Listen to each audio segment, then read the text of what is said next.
Hello beautiful people, it is Robin Thomas here, also known as Braids by Rob. Welcome back to my channel.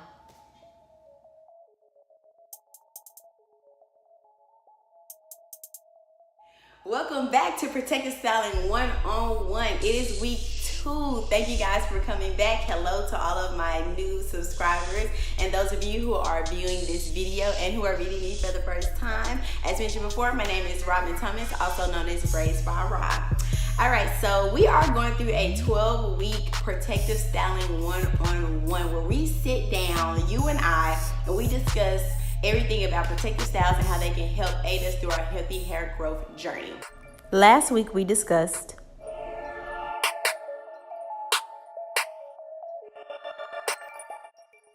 if you have not got a chance to watch that video, I will leave the link below so that you all can go back and look at that before coming into this one. If you are here and you have seen the other one, hello, welcome back, and stay tuned. Okay, so week 2, y'all, this is probably gonna be my favorite week because it is all about my very favorite protective style, which I have in at the moment, box braids. I love box braids. So check out what we're gonna be talking about on this week.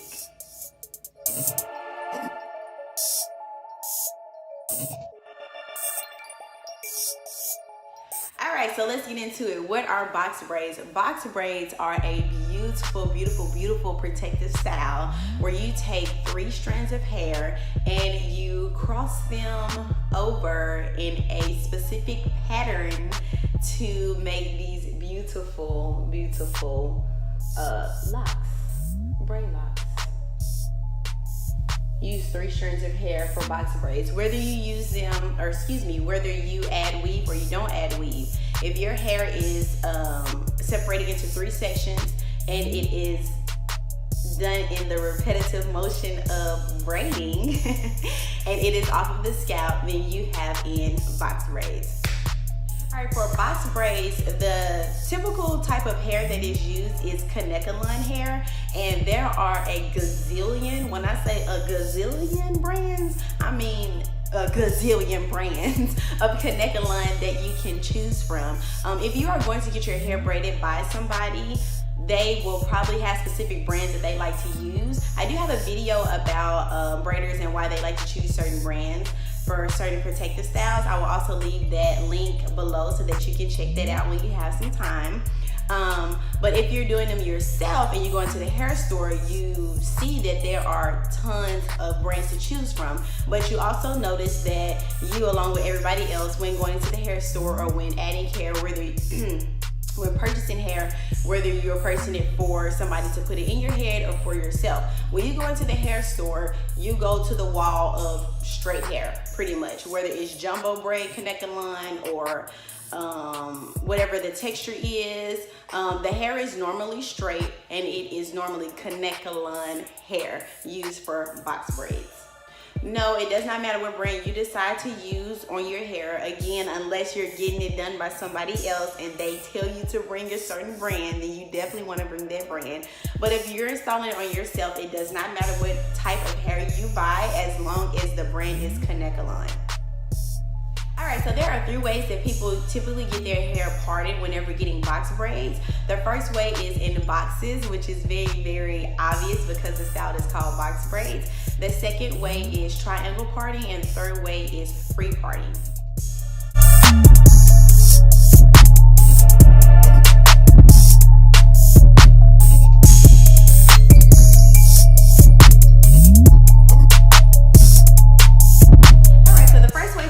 Box braids is pretty obvious when it comes to parting the hair, is to part them into boxes. So whether you're starting from the nape of your hair or the side or the front, whatever method that you like to use, you are parting horizontally, align horizontally, then you're going to part vertically, making them literally into boxes. I would say that box parting is pretty good, very typical way to install your box braids. The only way I would suggest not to do box parting for box braids is if you have thin hair. Whenever you are parting your hair for box braids into boxes, because with each row, the hair, the braids lay in between. It can become spaced out, if that makes sense. Okay, so let me draw this again. Okay, so you have parted your first row of braids and you have 4 braids. Your second row is going to be a 5 braids. Typically, if it's done correct, it's going to be a 5 braids. Those 5 braids are going to fall in between the row of braids that you've just done. So you have these 4 braids right here. So you're going to have, I got 5. So I'm going to have 5 braids falling in between. All right, depending on what size you're getting, for some clients it can make the hair look really spaced out, and we all know that we like nice full installs. We don't really want our hair to look thin, so that's the only way I would say that you should not use box parting for your box braid installs. Now, an alternative for those who have thin hair is the free part method. I love free parting. Free parting has actually started to become my favorite way of doing box braids, especially for clients with thin hair. I do also do it for clients with normal to thick hair, but especially for clients with thick hair, because if you want to, you can add more braids. You add more braids, or you can still have the same amount of braids, and because of the way that the braids fall, because the hair is free parted, it just makes the install look a lot fuller. Now, free part, it's not just people just taking hair and then just braiding it. No, there's definitely a tool still used, a comb usually, that is still used, and the parts are should always be nice and crisp. So free parts look like half moons, if that makes sense. So it almost looks like a half semicircle, a half moon, or something like that. Whenever it comes to parting the hair, I love free part. I think free part is really nice. Now with free parts, unlike boxes, you will probably not have distinct parts. So you won't be able to distinctly do a middle part or distinctly do a side part, as opposed to box braids. Now you can still, switch your hair and have them to flow into whatever direction that you want it to flow in, but you won't have those nice crisp lines when it comes to that. So another alternative of braiding your hair and the way you part your hair for your box braids is a triangle method. Now, triangles to me are perfect for larger braids, such as box braid, are good for larger braids such as jumbos or larges or extra larges or things like that, because you are not putting a lot of braids in the hair. And again, we don't really like the thin look. Having triangle parts, really, it's beautiful. First of all, it just brings art to the canvas. Like it's so creative when it comes to triangle parting on hair. I think when it's done correctly, it is beautiful. But that also, when you're doing triangle parting, again, your hair is able to fall in between the braids of the row that you have just done. Now, it is definitely going to be spaced out because it is triangles, and just how it's parted makes it, spaced out. But again, it still gives a full look without having a lot of braids in the hair. The takedown is easy and it just looks good. It looks good. It's very, very creative. So those are 3 ways that you can part your hair. Okay, so we're about to get into part to hair ratio, box braid sizes, and box braid lengths, and the best way in determining what size and what length you should get for the condition of your hair. Okay, so my whole demeanor has changed because this right here, part to hair ratio, is the reason why our hair gets taken out from braids, why our protective styles are not being protective styles. You have to be very, very, very careful when it comes to your edges. I'm gonna start with the edges first. And the reason I'm gonna start with the edges is because A lot of people, when going to get our hair done, a lot of us want to keep the hair in for, we spent $200, so we want to get 200 days out of it. That's not gonna happen. Not realizing that the more hair you put on there to where you're not able to see your scalp, the more weight you're putting on your edges when it comes to those braids. And the more your hair is going to have tension, and the more susceptible it is to breakage, for it to just come off. A lot of the times people see the little white and they think it's dandruff. No, baby, those are the bulbs from your hair coming from your scalp. That is what that is, because we are not paying attention. Whenever you are getting, whether you're installing them or you're getting somebody else to install them, these braids up here, if they are smaller than the rest of your hair, your part should be the same. You should be adding a little bit less hair for your edges as you would for the rest of your hair. You do not want to overdo it when it comes to putting a lot of hair onto your braids.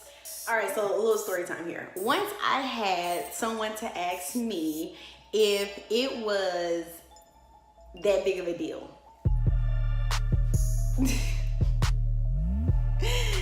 Yes, it is that big of a deal. It is that big of a deal. It does not matter if you have done it once or if you get braids once every 4 months and you keep them in for 6 weeks. You are going to start seeing damage eventually. It is going to happen. It is inevitable. When you put too much on your hair, it is going to start to break. Whether it happens that install or 3 installs down the line, it has come from numerous of times of putting way too much hair onto our hair. It's not paying attention to the hair part to hair ratio when it comes to installing our box braids as a protective style. You cannot and should not put more hair than it needs to be on there. If you cannot see your scalp, you cannot see when you're installing your hair and you cannot see any of your hair at the roots, you have way too much hair on that braid. Take some off.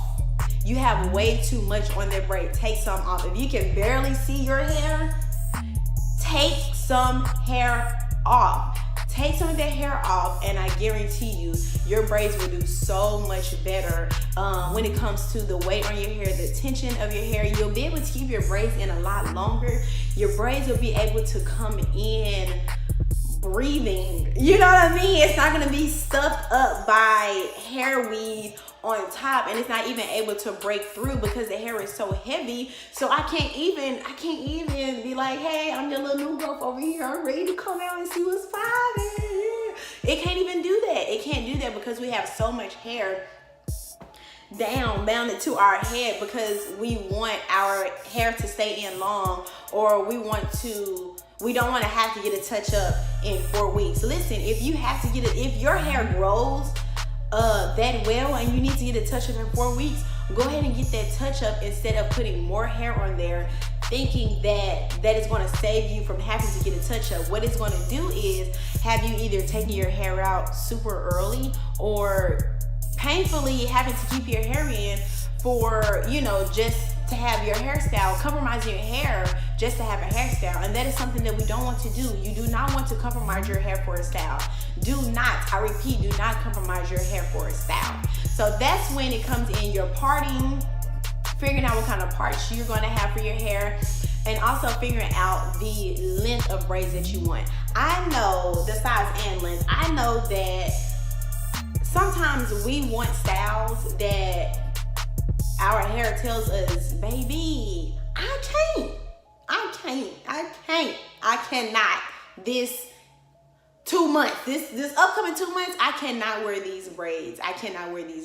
So you have to listen to your hair. Now, let's get into when to and when not to wear what sizes and what lengths for your box braids. Now, if your hair is healthy, in perfectly fine condition, then you can do whatever size and length that you would like to choose. You can go bob length, you can do bra strap, you can go waist length, tailbone, knee, butt, it don't matter. Do whatever you want to do.